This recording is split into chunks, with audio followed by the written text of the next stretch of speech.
Hello and welcome back to Art Masters with me, Mrs. Portilla. Today we're going to be doing Surreal Landscapes by Rene Magritte. Surreal means dreamlike, not real. So Magritte actually liked to paint realistically, but then he made it surreal or dreamlike by placing objects that really shouldn't be there. And so he liked to trick your mind. He sometimes made objects so big that it even made it more dreamlike or surreal. So today we're going to be doing a dreamlike or surreal landscape using a big floating shape. So we're going to put some objects that are out of context or out of place, like maybe a big apple floating above the sea, or maybe a large orange floating over the ground. So let's go ahead and get started on our surreal landscape.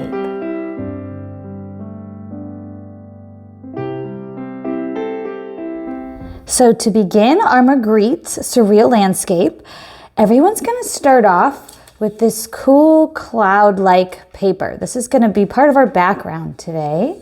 So everybody watch first. And then I'm going to use a piece of my scrap paper. This is going to be a little mask. A mask just means I'm going to cover part of my picture and protect it, and then I'm going to add color somewhere else. So I'm going to pick a dark pastel, and the reason I'm going to do a darker pastel is I just want to make sure it shows up nicely. This light color might not show up very nicely on that one, but something like blue or dark green or red is going to show up really nice. I'm going to pick blue today because I like blue. And I'm going to decide how much of my picture I want to cover. We want it to be less than half of your picture. So this is about half. Let's go a little bit lower than half. And then when I use my chalk pastel, I use the side. So let me show you a little example on your newsprint. You see how I use the side, not the tip, okay? So I'm going to pinch my chalk with one hand and hold down the paper with the other hand. And then I'm going to use the side and fill in. So you can see I had to kind of turn my chalk around to get really close to my paper to get to those edges, which is fine. And then I'm going to keep my paper here, and I'm going to use a little bit of tissue, and I'm going to hold my paper mask down to protect my painting, and then I'm just going to do little circles to blend in my pastel. And then this part's important. There's lots of little chalk flying around, so that's why it's good to use our newsprint. So I'm going to carefully pick up my paper, and I'm going to tap, tap, tap to get those little chalk dusts off of my page. So go ahead, and we're going to pass out our cloud paper and our chalk pastel with a tissue and a little masking paper. And you're going to take your paper, place it, we don't want it to be too big, less than halfway, and then go ahead and add your little chalk background and blend.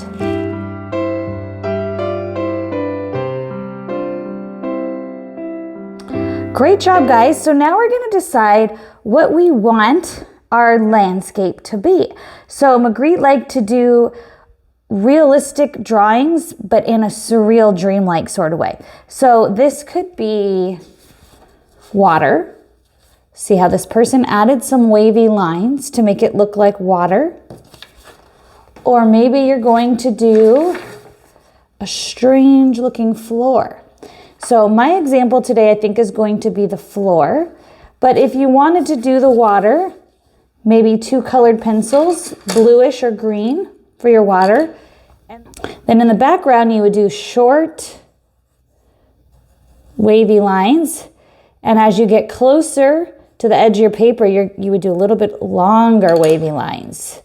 And then that could be your water. You don't want to do too many lines, just a little bit to give a hint of water.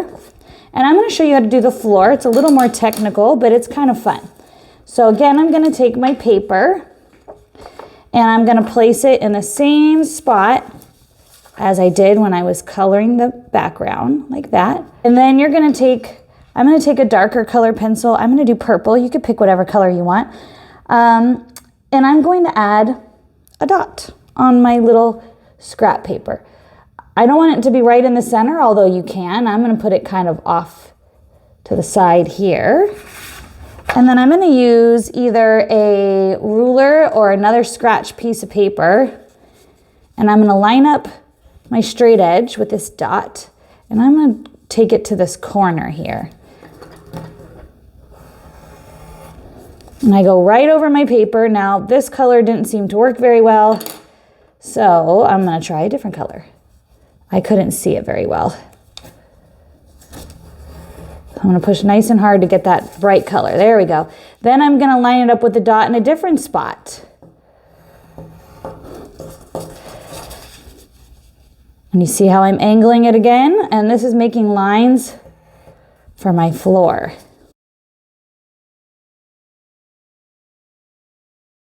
Perfect, so go ahead and decide if you wanna do the lines on your floor like I did, using the dot and a straight edge. Or maybe you wanna make yours look like water by using 2 colored pencils and just adding a couple of wavy lines, just a few, to make it look like water.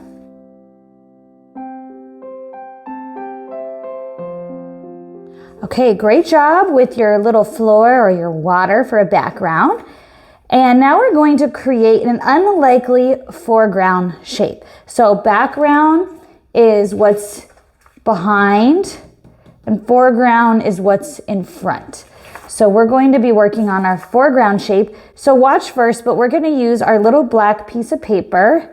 And then you should have some little cups. These are gonna be our little templates today.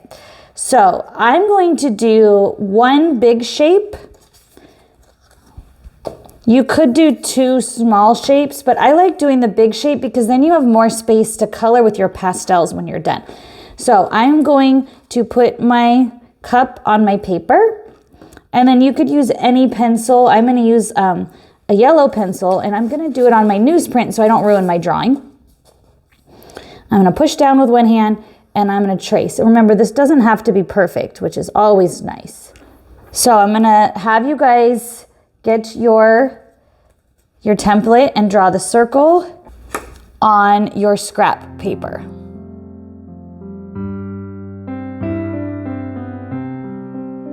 All right, awesome job. So here's our ideas. What is our object gonna be? We want it to be something that you wouldn't normally find in a landscape. So we don't want it to be the sun, because that would be something normal. This looks like a big green apple, maybe. Oh, this person actually cut the shape into a big floating apple. Or maybe it's a planet, like this one. Or it could even be an orange. So we're gonna decide if we want our shape to stay perfectly circle, or maybe we want it to be a little bit more like an apple shape. I'm gonna stick with the circle shape because I think that's a little bit easier and I have more options. So I'm going to cut my circle using my scissors, holding with one hand and cutting. And again, this does not have to be perfect, which is nice.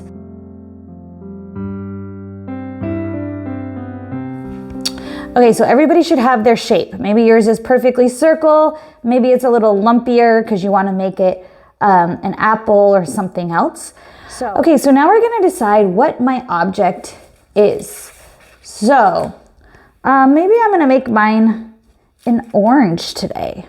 Ooh, like an orange that you eat. Maybe it's a pumpkin. Ooh, that could be fun. Or maybe it's just a planet.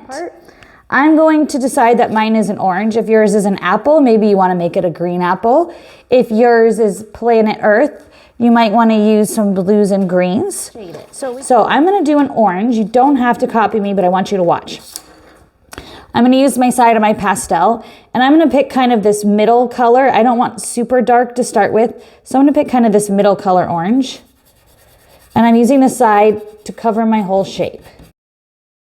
Then you're going to use your tissue again. I'm just going to fold my tissue over so I have a new side. Excellent. So go ahead and decide what you kind of want to make your shape and pick the first color, color your whole shape, and then blend it in.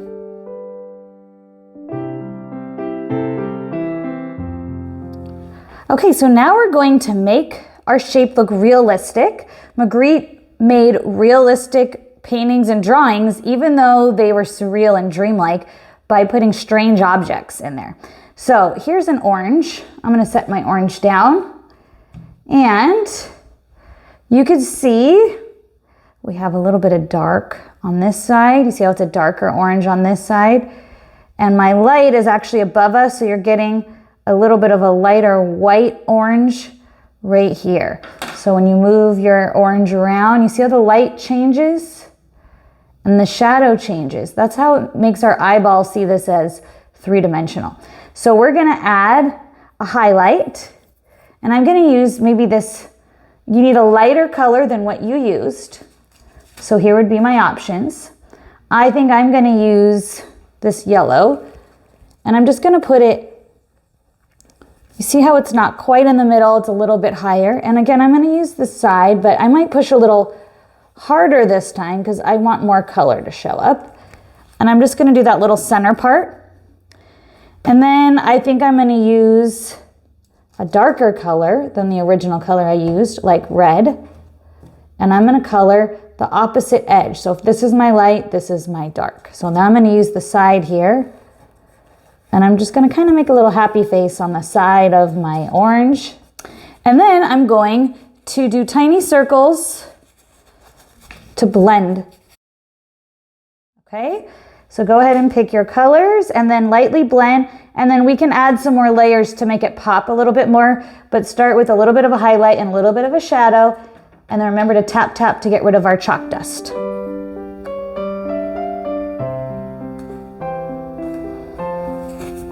Okay, great. Hopefully your shape is coming to life.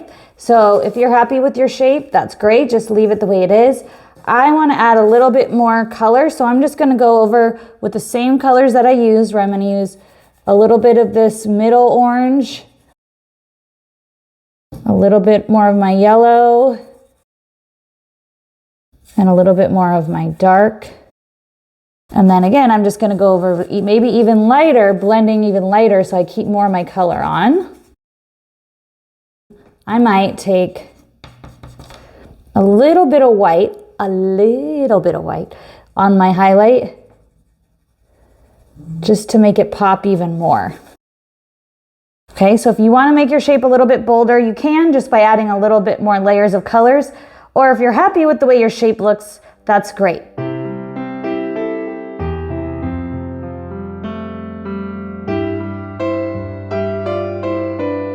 Okay, so once everybody's shape is colored nicely with a little bit of darks and lights, maybe it looks like an orange or maybe it looks like a planet, whatever it looks like. Mine kind of looks like an orange and a planet, which is great.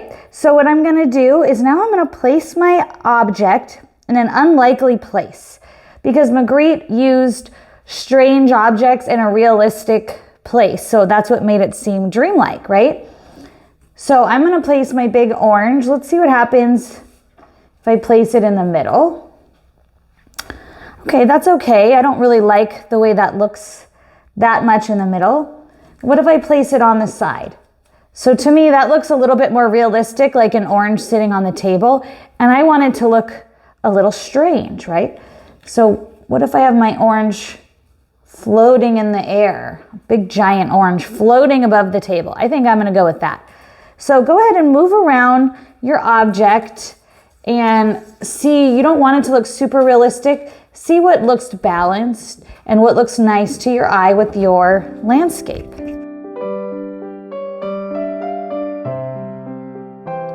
And then once you're happy with where it is, you're just gonna either use your glue stick or a little bit of glue, and just dot the edges. Perfect, so everyone hopefully is happy with the way that their landscape looks. So if you want, this part is optional. You can add very, very minor detail on your object. We don't want to add a lot of detail. So for instance, this person made an apple and all they did was add a little stem. Did they scribble all over the background? Nope, just a little stem, okay? So I am going to, since mine is supposed to be an orange, I might use a little bit of green to make the little, that little stem for the orange. So I could always try on my newsprint, but remember, I just want it to be little. So maybe I'll make it right here. And coloring over the chalk could be a little difficult. And then maybe I'll use a little bit of a darker one. Oh, but now that looks a little bit more like an orange and not as much like a big orange planet. So if you did an apple, maybe you want to just grab a little bit of brown and you could just do a little bit of a stem, not a huge stem, okay? So if you want, this part is optional, you can add a little bit of a stem to your item to make it. And then lastly, we're going to glue it on to our paper, and then we're going to glue our Magritte sticker on the back. And most importantly, make sure your name is on the back. And if you guys have time, hopefully you guys can look at each other's work and evaluate your surreal landscapes by Magritte. Great job today, guys, with your surreal landscape by Magritte. I hope you guys have some really interesting pieces and you have time to evaluate or look at each other's work at the end of class. So some things we might point out is maybe the balance of your composition, where your large floating object is. Does it look balanced? Maybe point out the lights and the darks if someone did a really good job using the shading and the shadows to make their object look realistic. Or maybe you love the landscape that somebody did. So go ahead and evaluate each other's work, and I'll see you next time on Art Masters.